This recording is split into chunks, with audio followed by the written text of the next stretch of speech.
Okay, let's start with Virgo. Let's see Virgo, क्या हो रहा है आपके लव लाइफ में? This is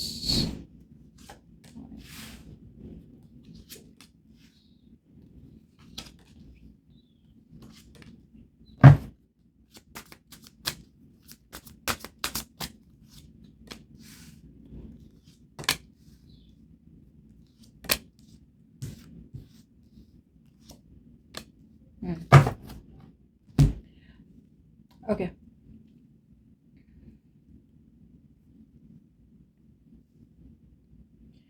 So Virgo, आपके पर्सन काफ़ी फियर में है, काफ़ी डरे हुए हैं आपके पर्सन। उन्हें फील हो रहा है कि आपने मूव ऑन कर लिया है, या तो उन्हें लग रहा है कि आपने किसी और को चूज़ कर लिया, या फिर इन्हें कहीं ना कहीं ऐसी गारंटी लग रही है कि भाई आप 100% मूव ऑन कर चुके हैं, जिसकी वजह से उन्हें ऐसा फील हो सकता है कि उन्हें आपकी तरफ ट्रैवल करना पड़ेगा आपसे बात करने के लिए। इंटेंशन सही है, ये पर्सन का तो इंटेंशन है ही कि आपके साथ शादी करे, डे ड्रीम कर रहे हैं। सी, इंटेंशन अच्छा है लेकिन पक्का नहीं है। You see the difference? So it's not like ये लॉन्ग टर्म स्टेबिलिटी, सिक्योरिटी, ऐसा इंटेंशन नहीं है। इंटेंशन है कि आपके साथ रहना है, जैसे एक फेरी टेल सी बनानी है आपके साथ, कि हम तुम, हम दो, हमारे दो, वो टाइप के एनर्जी है। It's a very dreamy energy, बहुत ज़्यादा फैंटेसाइजिंग हो रहा है यहाँ पे। ओके, कि मैं और वर्गो साथ में रह सकते हैं, या मैं और वर्गो एक दिन साथ में रहेंगे। बट कैसे होता है कि कोई भी चीज़ की इंटेंशन होती है वो ठीक है, लेकिन इंटेंशन का कोई गोल होना चाहिए, राइट? तब there has to be an aim. Intention, dream और गोल में एक ही डिफरेंस होता है कि डेडलाइन होती है। यहाँ पे इनका ड्रीम है कि आपके साथ रहना, होगा नहीं होगा पता नहीं उन्हें। गोल नहीं है कि भाई इतने महीने में या ये साल मैंने कमिट करना है वर्गो को और बात आगे बढ़ानी है, नहीं। सो जिसकी वजह से इन्होंने एफर्ट तो बहुत डाली है रिलेशनशिप में, प्रैक्टिकल एफर्ट डाली है, लेकिन अब जाके अब ये थोड़े बहुत रुके हुए हैं ये हफ्ते। यार मैंने एफर्ट तो इतनी डाली है, बाकी अब वर्गो क्या करेगा, वर्गो के नेक्स्ट स्टेप्स मेरी तरफ क्या होंगे। सो एक वेट एंड वॉच एनर्जी है कि बहुत एफर्ट डाल दी है मैंने। पेशेंस के अलावा इस पर्सन के पास फिलहाल तो ये भी कुछ है नहीं। आपकी बात करें तो आपके माइंड पे क्या है? आपके माइंड पे है एक फायर साइन, एरीज, लियो, सजिटेरियस। ये पर्सन भी हो सकते हैं, या फिर आपके माइंड पे कि आप बहुत ज़्यादा अट्रैक्टेड है इस पर्सन से। और कुछ लोगों के लिए ऐसा भी हो सकता है कि you know what you want. कहीं ना कहीं एक बहुत ज़्यादा स्ट्रॉन्ग लीडिंग वाली एनर्जी आ रही है आप में कि मैं लीड करूंगी या मैं लीड करूंगा। अब मुझे ऐसा नहीं लग रहा है कि you want to lead the relationship with this person. मुझे ऐसा फील हो रहा है कि आपको लग रहा है कि भाई यहाँ पे अगर कुछ प्रैक्टिकल नहीं बात हो रही है तो इट्स बेस्ट कि अपने काम पे फोकस करें। अगर आप शादीशुदा है तो you want to focus on your marriage, on your commitment. और अगर आप शादीशुदा नहीं है तो आपका एनर्जी ही है कि यू वांट मैरिज और कमिटमेंट। अगर स्टेबिलिटी लॉन्ग टर्म नहीं है यहाँ पे पॉसिबल तो बात ही नहीं बनती है। सो आपकी इंटेंशन तो यही है कि ऐसे सिचुएशन से बाहर निकले जहाँ पे कुछ बहुत टाइम से अटका हुआ है ये रिलेशनशिप, बहुत बहुत टाइम से अटका हुआ है ये रिलेशनशिप, और अब यहाँ पे और कोई चॉइस नहीं दिख रहा आपको। सो आई फील कि ये वेट कर रहे हैं, बट ये वेट कर रहे हैं कि भाई अगर कि क्या करें अब, और मेहनत करें ना करें। आप you are being very patient, लेकिन आपका वेटिंग एनर्जी इस तरह से दिख रहा है कि भाई छोड़ दो, आना है तो आएगा, नहीं आना है तो कोई नहीं, मेरे लिए कुछ बेटर है। ओके, सो आप दोनों, you both are not active, not taking any action towards each other, but ये है डिफरेंस आप दोनों के वेटिंग में। ये बहुत फियर में है। They want to take a leap of faith, they want to take a risk, लेकिन यहाँ पे बहुत डरे हुए हैं, एंग्जाइटी है इस पर्सन को। क्यों? उन्हें लग रहा है आपने डेफिनेटली मूव ऑन कर चुके हैं। I feel again and again this person out here feels that it's over and done with. उन्हें डेफिनेटली यहाँ पे ऐसा कुछ डर लगा है बिकॉज आप दोनों के बीच में शायद बहुत टाइम से कम्युनिकेशन नहीं हुई, बात नहीं हुई बहुत टाइम से, या आपने अब इस पर्सन को उस तरह से रिस्पॉन्स नहीं दे रहे जिस तरह से हमेशा रिस्पॉन्स दे रहे हो। तो कहीं ना कहीं इनको यही डर लग रहा है कि यार खत्म हो चुका सब, वर्गो तो निकल गया मेरी लाइफ से, बिकॉज इन्होंने कभी रिस्पॉन्स ही नहीं दिया आपको। I told you what's on your mind, it's over, and they are correct. अगर इस पर्सन को लग रहा है कि आप दोनों के बीच में बात खत्म हो चुकी है तो they are right, because you are either getting married Virgo, या फिर आप अपने कमिटमेंट में फोकस्ड है, अपनी मैरिज पे फोकस्ड है, या फिर you want something like marriage, या फिर आपका एक ही इरादा है कि भाई मेरा फोकस क्या है, आपको अपना गोल पता है, आपको एक विजन है वो कि मुझे लाइफ क्या चाहिए लव लाइफ से, फिर ये इनके साथ हो और इनके साथ ब्रेकअप हो गया तो किसी और के साथ। So you are very very focused and very very 100% sure, आप एक विजन देख रहे हैं। रैंडमली आप किसी भी रिलेशनशिप में नहीं घुसना चाहते अब, और इनके साथ तो बिल्कुल ही नहीं। और इनका यही एक सबसे बड़ा डर है कि वर्गो तो निकल गया है, अब तो वर्गो के साथ कोई चांस नहीं। इन्हें फील हो रहा है कि इन्हें आपकी तरफ आना चाहिए और एक फाइनल रिकंसिलिएशन चाहिए, माफ़ी चाहिए। ओके, सो ये आपसे माफ़ी भी मांगना चाहते हैं अपनी गलतियों की, ये एक सेकंड चांस भी चाहते हैं, ये फाइनल डिसीजन बनाना भी चाहते हैं आपकी तरफ, बिकॉज ये बहुत प्यार करते हैं आपसे। लेकिन या तो ये पर्सन शादीशुदा है या फिर ये पर्सन बहुत ज़्यादा फोकस्ड है अपने करियर पे, अपनी जॉब पे, अपने बिजनेस में। तो ये बहुत ज़्यादा लॉजिकल बन रहे हैं। ओके,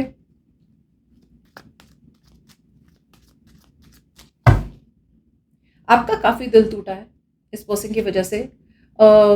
आपने बहुत टाइम तक इन्वेस्ट किया, अब आपको ये फील हो रहा है कि भाई मुझे या तो अपने आप पे फोकस है। I feel the focus is more on you.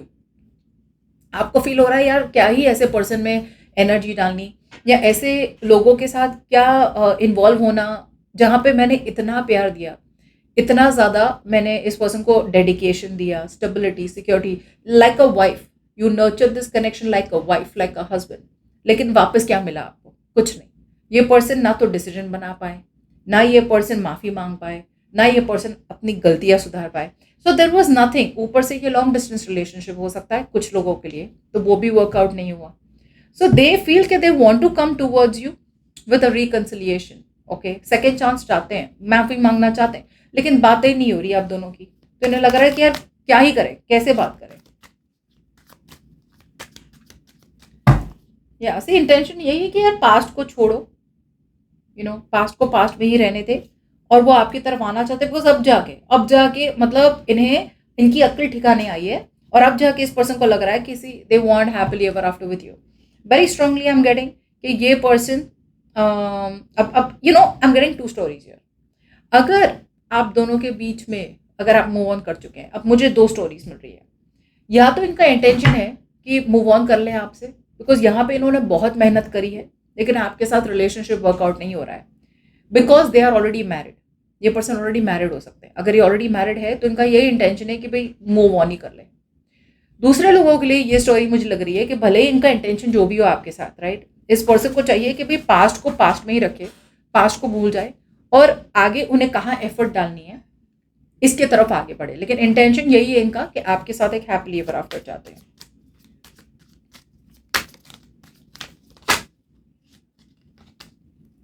आपका इंटेंशन यही है कि भाई आप मूव ऑन कर ले, बिकॉज यहाँ पे आपने बहुत चांसेस दिए हैं इस पर्सन को। Okay, you have given too many chances to this person, one नहीं, टू नहीं, you have given like 100 chances कि भाई सुधरेंगे सुधरेंगे सुधरेंगे। जब ये पर्सन सुधरने का नाम नहीं ले रहे, जब ये पर्सन वही वही पैटर्न्स रिपीट कर रहे हैं, या आप मूव ऑन तो करना चाहते हैं, ऐसा नहीं कि आप मूव ऑन कर चुके हैं, मूव ऑन तो करना चाहते हैं, इंटेंशन तो यही है, लेकिन कहीं ना कहीं आपको अभी भी थोड़ा बहुत आप ओवर थिंक कर रहे हैं। एक कोई डिपेंडेंसी है आप में इस पर्सन में, या फिर आप सोच रहे हैं कि यार मैंने तो मूव ऑन कर लिया, मूव ऑन होने के बाद अगर ये पर्सन पूरी तरह से चेंज होके आया तो कहीं ना कहीं I do feel there is a lot of insecurity, fear, कि यार मूव ऑन करना चाहिए या नहीं करना चाहिए, वेट करें या ना करें। सी माइंड से अब काफ़ी क्लियर है, फीलिंग्स भी आपको समझ में आ रहा है कि यार चाहिए तो कमिटमेंट चाहिए, नहीं है तो फिर मतलब आगे बढ़ने का कोई मतलब नहीं है। इंटेंशन आपका यही है, अभी तक आप अभी भी रुके हुए हैं। ओके, वो गो। सो अगर आप मूव ऑन कर चुके हैं तो ये आपकी रीडिंग नहीं है।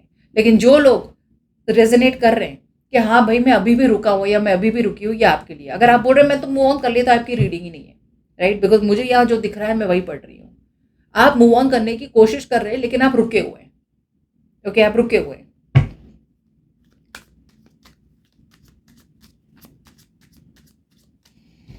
इन्हें लग रहा है कहीं ना कहीं कि ये एक चॉइस बनाना चाहते हैं। सी ये ऐसा प्यार है आप दोनों के बीच में, ये ऐसा प्यार है ना जो लाइफ में उन्होंने कभी एक्सपीरियंस नहीं किया है। It's a very strong love, powerful love connection here. Okay, ये एक नई शुरुआत तो चाहते हैं, लेकिन ये वेट कर रहे हैं। ये वेट कर रहे हैं बिकॉज आप काफ़ी हद तक कोल्ड बन रहे हैं इनके साथ, डिटैच बन रहे हैं, कम्युनिकेशन नहीं कर रहे तो उन्हें ऐसे मतलब ऐसे बहुत बुरी तरह से बात कर रहे हैं उनके साथ, या फिर बिल्कुल बात नहीं कर रहे हैं। सो इन्हें लग रहा है कि यार सारी गलती मेरी थोड़ी है, सो ये विक्टिम बन के बैठे।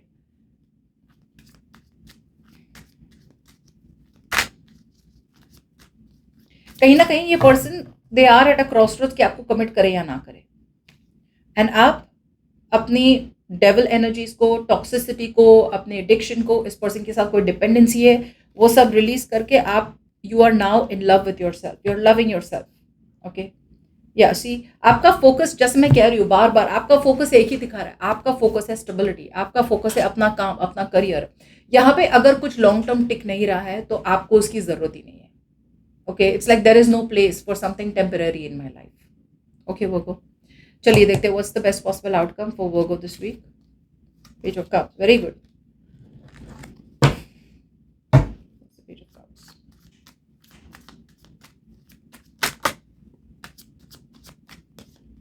चलिए ऑल ऑफ अ सडन ये पर्सन जो अब तक बहुत कोल्ड थे, बहुत डिटैच थे, माफी मांगेंगे आपसे। Okay, but keep in mind ये आपका अटेंशन चाहते हैं अभी भी। ये पर्सन मुझे जेन्युइनली ऐसे नहीं दिख रहा है कि भाई ये पर्सन आपसे माफी मांग रहे हैं, बिकॉज यहाँ पे कहीं भी उन्हें ऐसी कोई माफी वाली एनर्जी नहीं दिख रही है। लेकिन मुझे ऐसा लग रहा है कि ये पर्सन आपको बहुत ज्यादा मिस करते हैं, तो एक किस्म का क्रश है उन्हें आप पे। अगर प्यार व्यार सब खत्म हो गया ठीक है, कोई बात नहीं, लेकिन एक किस्म का क्रश अभी भी है, फीलिंग्स अभी भी है। May not be in a very big level, but feelings अभी भी है आपके लिए। तो ये पर्सन आपको रीच आउट करेंगे, या तो माफी मांगेंगे, छोटी माफी मांग लेंगे, अपने साइड को एक्सप्लेन करेंगे आपको, बट ज्यादा कुछ एफर्ट नहीं होगी। ओके, बिकॉज इस पर्सन को बहुत बड़ा रियलाइजेशन हुआ है। ओके, ये पर्सन अवॉइड करे डिजास्टर को। वो डिजास्टर क्या है, अगर ये पर्सन के पास एक थर्ड पार्टी सिचुएशन है तो उन्हें पता है कि जब तक वो थर्ड पार्टी नहीं हिलने वाली तब तक ये आपकी तरफ लॉयली डेडिकेटेडली नहीं आने वाले, राइट। थर्ड पार्टी को या तो इन्हें निकालना है, या थर्ड पार्टी को व्हाटएवर, फाइनेंस हो सकता है, करियर हो सकता है। आई फील बहुत करियर ओरिएंटेड है ये पर्सन, बहुत ज्यादा ट्रेडिशनल बन रहे हैं ये पर्सन। तो जब तक थर्ड पार्टी नहीं निकलेगी ये पर्सन आएंगे जरूर आपके पास, लेकिन behind the scenes with the king of swords ये अभी भी अपनी जरूरतों के लिए आपके पास आ रहे हैं। ओके, जरूरत का ये मतलब नहीं है कि यहाँ पे सेक्स या पैशन के लिए आ रहे हैं, ऐसी तो एनर्जीज नहीं देख पा रही हूँ, लेकिन हाँ फीलिंग्स अभी भी है। तो आपसे अगर बात करेंगे तो अच्छा लगेगा उन्हें। Okay, but keep in mind ये बहुत सेंसिटिव है, बहुत फसी है, और बहुत ज्यादा इमोशनली इमेच्योर है। सो ऐसा हो सकता है कि आपसे बात कर ली, थोड़ी बहुत हाय हेलो बोल दिया, आपको लगे ओहो फुल फ्लेज कन्वर्सेशन चालू हो रही है, तो आपने सब काम वाम साइड में लगे शुरू हो गए इनके साथ, पता चाहिए तो गायब। सो बी वेरी वेरी केयरफुल जब इनका मैसेज आएगा, अपॉलॉजी आएगी या जो भी है। अब सबसे रेजोनेट नहीं होने वाली है, मैं 50 बार कहती हूँ, फिर भी कुछ लोग नहीं समझते हैं। So it's not going to resonate with anyone, but जिनके साथ रेजोनेट हो रहा है आपको ये आने वाले हफ्ते में आपको मैसेज आ जाएगा। No please keep in mind, ये वेरी इंपॉर्टेंट, बहुत इंपॉर्टेंट है। मैं ए एंड बी स्प्रेड इसलिए करती हूँ बिकॉज मैं हमेशा बायस हो जाती हूँ। ऐसा मैं क्यों हमेशा सोचूं कि भाई वर्गो को ही अपॉलॉजी मिलेगी, शायद आपने कुछ गलत किया है, शायद आपको अपॉलॉजी देनी है, बट मैं बायस हो जाती हूँ, राइट। सो आप लोगों को अगर बायस रीडिंग पसंद है तो it won't be for long, because very soon I am going to start a different spread which is A and B. Okay, because वहां पे बहुत क्लियरली समझ में आएगा कि आप कौन सी एनर्जी और वो कौन सी एनर्जी है। अब इसमें से बहुत लोगों के लिए वर्गो आप जाके बात करेंगे इस पर्सन से, राइट, बिकॉज कौन क्या एनर्जीज है, किसकी कौन क्रॉस वॉचर है, I don't know. Okay, but यहाँ पे कम्युनिकेशन होगी, और मुझे ऐसा लग रहा है कि ये साइड, ये पर्सन, ओके, जिन्हें डर है कि सामने वाला मूव ऑन कर चुका है, राइट, वो मैसेज करने वाला है। सो शायद ये पर्सन आपको टेक्स्ट करेंगे वो को, बट कीप इन माइंड ये अभी भी चॉइस बनाए बिना आ रहे हैं। वो चॉइस जो है, राइट, वो चॉइस अभी भी होल्ड पे है। They are waiting and watching कि क्या करें। ओके, सो चॉइस अभी भी होल्ड पे है। ये पर्सन अभी भी कहीं ना कहीं एक लॉजिकल चॉइस नहीं बना पा रहे, ये इमोशनल चॉइस बना रहे हैं। एक नई शुरुआत चाहते हैं with S of wands, it's passionate, okay, very very passionate. उन्हें लग रहा है अभी भी आप दोनों के बीच में वो री इग्नाइट हो सकता है वो पैशन, जिसकी वजह से रीच आउट करेंगे। ओके, बट ऐसा भी हो सकता है कि आप ये जब आपको रीच आउट करेंगे, देयर आर चांसेस कि आप उन्हें कट आउट करने की कोशिश करें, या फिर आप बहुत ज़्यादा लॉजिकल बनने वाले हैं, बिकॉज आपकी तरफ से एक बहुत बड़ा चेंज हो चुका है। You have changed your perspective, आपका पूरा रवैया, पूरा एटीट्यूड, माइंडसेट इस पर्सन की तरफ पूरी तरह से बदल चुका है, राइट। सो ये पर्सन एक्सपेक्ट नहीं करेंगे कि आप इतने रॉक सॉलिड लॉजिक के साथ इनसे बात करेंगे, ठीक है। So I feel you will mind your own business. ये बात करेंगे तो आप बात कर लेंगे, ना बात करें कोई बात नहीं, आगे बढ़ो। Okay, so that's what happened.